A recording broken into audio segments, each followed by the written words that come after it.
Si pensa che la felicità sia un qualcosa che bisogna afferrare, stringere al petto tanto forte, quasi a incatenarla a sé, per evitare che questa scappi. Ma presto ci si rende conto che la felicità ha una natura eterea e che non è fatta per essere imprigionata. Essa, infatti, va contemplata a distanza, in modo che ci insegni a creare in noi stessi un seme di felicità che qualcun'altra persona potrà contemplare, creando una reazione a catena di positivo benessere.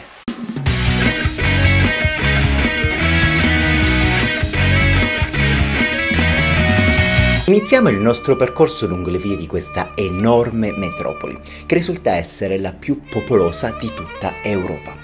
Caratteristica principale ed ormai conosciuta di questa enorme città è quella di essere l'unica metropoli ad appartenere contemporaneamente a due continenti, quello europeo e quello asiatico. Ma andiamo per ordine. Partiamo dall'aeroporto. Istanbul viene definita il centro del mondo. E se ci si pensa, geograficamente parlando, non è una definizione del tutto errata, a motivo di ciò. È proprio qui che si trova ben il secondo aeroporto più grande del mondo. Le notizie sono un po' contrastanti, visto che alcuni affermano che sia addirittura il più grande del pianeta. Tuttavia, ciò che è certo è che è enorme, con un infinito duty free ed addirittura la presenza di un museo al suo interno, davvero incredibile. Ma ciò che è davvero fantastico è che da qui puoi raggiungere davvero ogni parte del mondo. Per raggiungere il centro cittadino al momento vi consiglio vivamente un taxi o uno dei molteplici transfer offerto da qualsiasi hotel della zona. Infatti fino ad ora non è stata ancora costruita una metropolitana e muoversi coi bus costerebbe ben 2 ore di viaggio, mentre con i transfer al costo di 40-45 euro in poco meno di un'ora sarete già nel vostro albergo, oltre ad essere trattati da veri e propri VIP. Istanbul, come già detto, è una città enorme, ma non pensate minimamente di affittare un'auto, sarebbe una mossa folle. Oltre a una leggera dose di pericolosità stradale, il traffico di Istanbul è davvero esorbitante. Rischiereste di passare l'intera vacanza in auto tra traffico e ricerca di parcheggio. A motivo di ciò è di vitale importanza cercare un hotel centrale. Difatti, seppur enorme, Istanbul è facilmente visitabile a piedi e con i mezzi pubblici, ed a motivo di ciò non posso fare altro che consigliarvi anche la Istanbul Card, ossia una carta ricaricabile acquistabile nei chioschetti o edicoli al costo di circa 15-20 lire turche. La carta è ricaricabile appunto e vi permetterà di prendere bus, metro ed anche i traghetti, insomma un vero e proprio affare, considerando che le tratte sono davvero molto economiche. Attenzione però, i pacchetti che troverete su internet tendono ad essere decisamente più cari, quindi è meglio comprare sul posto. Dopo il dovuto preambolo informativo iniziamo finalmente il nostro tour e come di rito ci immergiamo nel cuore pulsante di Istanbul, Sultanahmet, regina sovrana di questo quartiere nonché simbolo di questa metropoli è sicuramente la moschea Hagia Sophia. Quella che oggi è una moschea di ineguagliabile bellezza nasce secoli addietro come chiesa cristiana nel 360. Ma per onor di cronaca, quella che vediamo oggi è solo la terza versione di questo enorme progetto, visto che le precedenti furono distrutte da ben 2 distinti incendi. Risorta dalle ceneri un po' come una fenice, grazie al desiderio dell'imperatore Giustiniano, Hagia Sophia è il simbolo del più puro stile bizantino. I mosaici al suo interno mostrano Giustiniano e la madre, nonché anche un Cristo pantocratore, oltre ad altri santi e personaggi dell'epoca. Le enormi dimensioni permettevano un flusso di gente davvero enorme per l'epoca e difatti divenne sede del patriarca di Costantinopoli. La natura cristiana di Hagia Sophia permase fino al 1453, fin quando il sultano Maometto II conquistò Costantinopoli, distruggendo molti luoghi sacri. Hagia Sofia venne risparmiata, vennero aggiunti i minareti facendola diventare una moschea, ma non venne modificata in maniera aggressiva, poiché divenne un simbolo della supremazia musulmana su quella cristiana. L'attuale moschea, infatti, fonde al suo interno i motivi dell'arte cristiano-bizantina con quelli islamici, creando un effetto unico al mondo. I millenni passarono e la chiesa divenne per qualche decennio un museo, mentre oggi è tornata ad essere una moschea. Ed è a motivo di ciò, miei cari viaggiatori e mie care viaggiatrici, che non è necessario pagare alcun biglietto. Attenzione quindi, non esistono dei veri e propri biglietti saltafila, quindi se desiderate fare una visita guidata è sicuramente un'esperienza consigliabile e meravigliosa. Tuttavia sarete sempre costretti a fare la lunga fila, che nel mio caso è stata fatta sotto la pioggia. Immaginate la fortuna, no? Terminata la visita ad Hagia Sofia, si continua la visita verso un altro dei luoghi cult, ossia la Basilica Cisterna. Essa non nasce come un luogo di visita, bensì era effettivamente una cisterna. Visto che era stata creata una chiesa tanto grande, e mi riferisco quindi ad Hagia Sofia, era necessario occuparsi dell'approvvigionamento dell'acqua, per poter dissetare i fedeli e per poter anche pulire le latrine annesse quindi alla chiesa. A motivo di ciò, con i materiali di scarti avanzati dalla costruzione della chiesa Hagia Sofia, venne creata questa imponente struttura che conteneva fino a 80 milioni di litri d'acqua. Pensate che cosa incredibile! Oltre ai diversi stili delle colonne, salta subito all'occhio la presenza di 2 teste di Medusa, presenti nei basamenti di alcune colonne.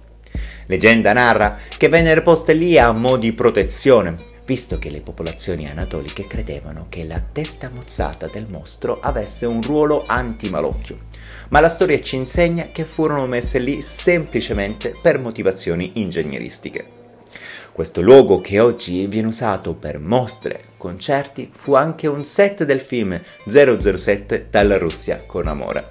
Tuttavia rimarrà per sempre un simbolo dell'incredibile estro di ingegneria romana. Risaliamo quindi in superficie e andiamo velocemente a vedere un'altra moschea famosa, la Moschea Blu, che purtroppo era in ristrutturazione e quindi non è stato possibile apprezzare appieno la sua bellezza. Tuttavia era lì, maestosa ed onnipresente. Distanziamoci solo qualche passo per andare a vedere un'enorme piazza che cela nelle sue fondamenta un grande segreto. Si tratta del vecchio ippodromo di Costantinopoli, che oggi non è particolarmente apprezzabile, tuttavia è lì, esattamente sotto i nostri piedi. E spingendoci in fondo a questa lunga piazza potremo vedere uno dei tanti obelischi rubati durante le guerre romane in Egitto, nonché anche una preziosissima colonna del Tempio di Delfi. Ma in questa piazza troneggia anche una fontana di stampo decisamente più moderno, chiamata la Fontana Tedesca, un'opera donata nel XIX secolo dalla Germania all'Impero Ottomano, come simbolo della storica alleanza delle due nazioni. Addentriamoci un attimo nel dedalo di bio di questo quartiere, perché voglio mostrarvi un qualcosa di decisamente poco conosciuto. Difatti, all'interno di un ristorante chiamato Palazzo, potete trovare nel sottosuolo una vecchia abitazione romana. Non sarà certamente una visita fantasmagorica, ma ciò può dare l'idea di quanti siano i tesori che questa città nasconde nel suo cuore, qualcosa di davvero emozionante. Risaliamo in superficie per andare a vedere un altro must to see della città, ossia il famosissimo Gran Bazar. Bene, ragazzi e ragazze di tutte le età, se siete affetti da shopping compulsivo, state attenti a questo luogo. Va da sé che, essendo un luogo molto turistico, i prezzi che trovate sono davvero rincarati rispetto all'esterno, oltre al fatto che è necessario saper contrattare e stare attenti al cambio euro-lira. Tuttavia è un luogo pieno di colori ed è molto esemplificativo dell'animo commerciale di questa città, la quale ha mercati davvero sparsi in ogni suo anfratto. Non so dirvi esattamente quanti siano i mercati che abbiamo visitato in questa settimana, il più dei quali in maniera del tutto involontaria. Quindi attenti ai portafogli, perché è quasi impossibile non venire attratti. Tuttavia, passeggiando in questa città, non solo i negozi attraggono l'attenzione del visitatore, ma anche le luccicantissime pasticcerie. Sembrano delle vere e proprie gioiellerie, se non si sta attenti in effetti potrebbero anche essere altrettanto care come delle gioiellerie. La cultura dolciaria turca è davvero sviluppata. Si tratta di dolci di sfoglia farciti di frutta secca candita e tanto miele. Ci sono anche molti biscotti secchi e alcuni che potrebbero essere paragonati a dei torroni. Insomma, il paradiso dei dentisti, oserei dire. Consigliatissimo e da provare almeno una volta nella vita è il baklava con pistacchio e in mezzo il gelato alla vaniglia. Un puro orgasmo! Ma continuiamo a passeggiare e ci dirigiamo verso le ultime attrazioni di questo quartiere.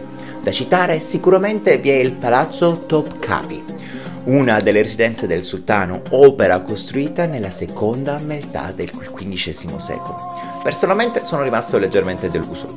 Per quanto non manchino degli scorci davvero godibili, il palazzo non mi ha suscitato quell'effetto wow che mi aspettavo e considerando il costo di 17,06 € lo consiglio esclusivamente agli appassionati. All'interno del palazzo vi è sicuramente da citare la presenza del quinto diamante più grande al mondo, il diamante Spoonmaker, nonché il pugnale Topkapi tempestato di smeraldi.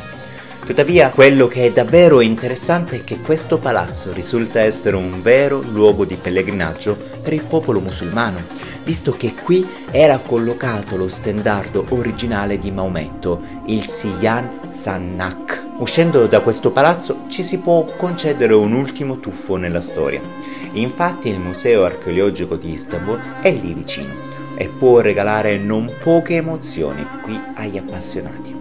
Qui infatti, oltre alle preziose collezioni di statue, metope e vasellame vario, potrete ammirare l'imponente tomba di Alessandro Magno, un qualcosa di davvero unico ed entusiasmante, oltre a molti altri reperti provenienti dalla non distante Troia.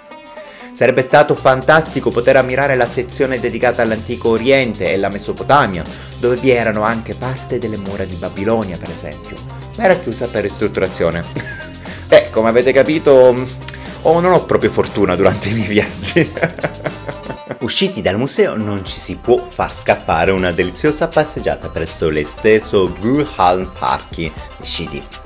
Questo parco, che in origine nacque come un'estensione del palazzo Topkapi, divenne parco pubblico solo nel 1912. Qui è possibile passeggiare e godere di un vero e proprio polmone verde cittadino, mentre nei suoi meandri sarà possibile vedere anche alcuni resti un po' anonimi di Costantinopoli, oltre alla colonna dei Goti, ossia il monumento romano più antico di Istanbul. La colonna fu simbolo della vittoria contro la popolazione dei Goti per mano di Costantino I nel 331 e si dice che nella sua sommità ci fosse una scultura della dea Fortuna.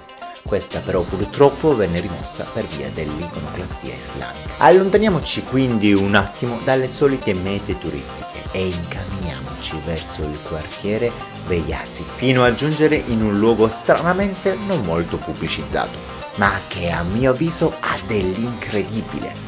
Mi sto riferendo alle mura di Costantinopoli.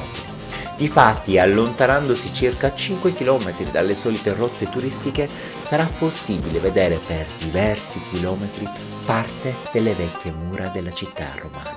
Ovviamente si tratta di un'opera a tratti rinnovata, tuttavia presenta una connotazione storica di importanza inequivocabile, che merita di essere visitata. Purtroppo i collegamenti con le metro e i bus sono leggermente arzigogolati, tuttavia raggiungerla non è davvero impossibile. Inoltre sarà possibile scoprire così alcuni scorci della città molto originali e unici. Addentriamoci ancora nei meandri di Istanbul e andiamo a trovare un'altra piccola chicca, il monastero della Fonte della Madre di Dio, Balat, zona Balat. È un luogo di culto ricostruito nel 1835 dalle spoglie del vecchio santuario eretto nell'inizio del VI secolo. Il complesso prende il nome da una vicina fonte sacra che si ritiene abbia delle proprietà curative. Da quasi 1500 anni questo santuario è uno dei più importanti luoghi di pellegrinaggio dell'ortodossia greca. Varie sono le leggende che aleggiano in questo luogo, che affermano l'effetto miracoloso di quest'acqua, che viene ovviamente venduta qualora si volesse. Terminiamo dunque l'esplorazione di questo quartiere andando a visitare in primis uno dei migliori punti panoramici di Istanbul, ossia il bar-ristorante Pierre Loti. Un luogo fortemente turistico e conosciuto che si trova su una collina e che è raggiungibile grazie a una comodissima cabinovia che permette al suo visitatore di avere una vista davvero unica del famosissimo Corno d'Oro. Sorseggiare il tipico tè turco Kai in questa altura è davvero un qualcosa da poter provare. Certo, sarebbe stato piacevole anche un Aperol Spritz, ma ci si accontenta, dai. Scesi dall'altura e dopo esserci goduti gli scorci di un'insolita Istanbul, ci addentriamo in un coloratissimo quartiere, quello di Fethi-Bala. Qui, attraverso un'opera di rivalutazione, si è cercato di rendere un quartiere un po' degradato un luogo davvero unico, attraverso l'utilizzo di colori accesi e fantasiosi e un grande estro creativo di questa popolazione. Si tratta di una zona povera della città, ma con un forte carattere che regala non pochi scorci unici e anche delle emozioni indescrivibili. Già, perché Istanbul non è soltanto un qualcosa da vedere, ma è un viaggio sensoriale e molto emozionante. L'emozione più grande sicuramente è quella di sentire fin dalle prime luci dell'alba l'adhan, ossia la chiamata alla preghiera. Non bisogna essere musulmani, islamici per poter percepire certe cose, ma questo canto che irrompe nella giornata trasmette un forte senso di spiritualità, che ho ammirato pur essendo estraneo e profano. Ma tra le varie sensazioni che purtroppo non potrò farvi provare, sicuramente vi è quella degli odori. Infatti, spostiamoci nel quartiere Eminönü, potremo acuire ancora una volta i nostri sensi.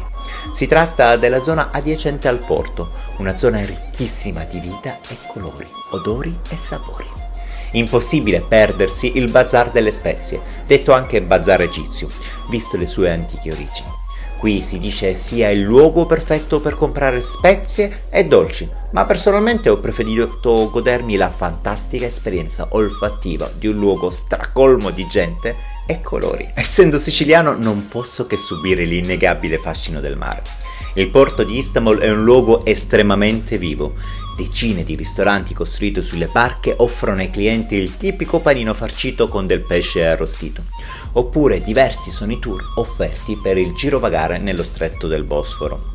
Personalmente vi consiglio di evitare di comprare tour particolari, ma recatevi semplicemente al porto e al costo di 60 lire turche a persona potrete godervi ben 3 ore di crociera lungo le rive del Corno d'Oro. Sicuramente un meritato break visto il lungo camminare. Vedere Istanbul dal mare è un'esperienza sicuramente consigliabile, visto che visitarla tutta non è un'impresa facilissima ed inoltre sarà possibile vedere degli scorci unici ed imperdibili. Sicuramente uno degli scorci unici da notare sarebbe quello della Torre di Leandro, luogo in cui aleggiano diverse leggende. Si tratta di una struttura nata per fini militari e che oggi ha solo una funzione puramente turistica. Purtroppo anche questa è in restauro e quindi io ho potuto vedere soltanto un enorme sacchettone bianco sul mare, una vera tristezza. Attraversiamo dunque il ponte di Galata, il ponte che congiunge la parte vecchia della città con quella nuova. Davvero caratteristici sono tutti i pescatori che si ammassano su questo ponte, così come i ristoranti che ci sono nella parte inferiore di questo. Consiglio di attraversare il ponte almeno una volta a piedi, visto che è possibile godere appieno di alcuni scorci a mio avviso unici. Tuttavia, se ci si sente un po' pigri, sarà possibile prendere il bus, la metro e persino il battello. Sbarcati dunque all'altra sponda, ci si dirige certamente presso la Torre di Galata, un altro punto panoramico imperdibile di questa splendida città. Ma prima di raggiungere questa torre potremo goderci un'opera poco nota, ossia la Scala di Komodo, un'opera barocca del XIX secolo. Dopo aver allenato un po' i glutei, visto che non poche sono le scale e le salite, si giunge all'imponente Torre di Galata. Costruita dai genovesi nella metà del 1300, nacque originariamente come una torre ad avviestamento delle fortificazioni presenti appunto nella città di Galata. Oggi risulta essere un meraviglioso punto panoramico per godersi la città, soprattutto al tramonto. Da quassù è possibile ammirare quasi per intero la maestosità di questa sconfinata città, che unisce diversi popoli e culture. Ma scendiamo dalla torre per immergerci nella parte più moderna della città. Difatti, la zona che si frappone tra la Torre di Galata e Piazza Taksim è quella che è riconosciuta come la zona della nightlife di Istanbul. Qui, per chi desidera, sarà possibile trovare diversi locali, discoteche, che ovviamente però non potrò mostrarvi, visto che proprio quando dovevo fare baldoria mi sono beccato un'intossicazione alimentare e quindi, che dire, vi evito i particolari. Ad ogni modo, questa meravigliosa zona moderna non è totalmente scevra da monumenti o zone culturali. Difatti, avvicinandosi nella costa, sarà possibile goderci il meraviglioso Palazzo Dolmabahce. Si tratta di un'altra residenza del sultano, costruita nella seconda metà dell'Ottocento, che ha il primato di essere il primo palazzo in stile europeo costruito da un sultano. La ricchezza e l'opulenza di questo luogo è davvero impressionante. Purtroppo è severamente vietato filmare gli interni, ma credetemi che è impossibile rimanere impassibili davanti a tanta bellezza e opulenza. Per gli appassionati sarà possibile ritrovare lo stile neoclassico e rococò, il tutto riproposto in chiave orientaleggiante, qualcosa di davvero unico e imperdibile. Bene giovani viaggiatori e viaggiatrici di tutte le età, spero di avervi regalato una visione di questa città unica e soprattutto diversa. Ma di certo questo non è tutto, su TikTok potete vedere tanti vari altri aspetti di questo viaggio che purtroppo non ho potuto caricare su questo video, che altrimenti sarebbe stato ancora più lungo. Quindi iscrivetevi intanto in questo canale e mettete tanti mi piace, e poi andate anche su TikTok, dove vi aspetto con tante altre novità. Ciao, ci vediamo per la prossima avventura!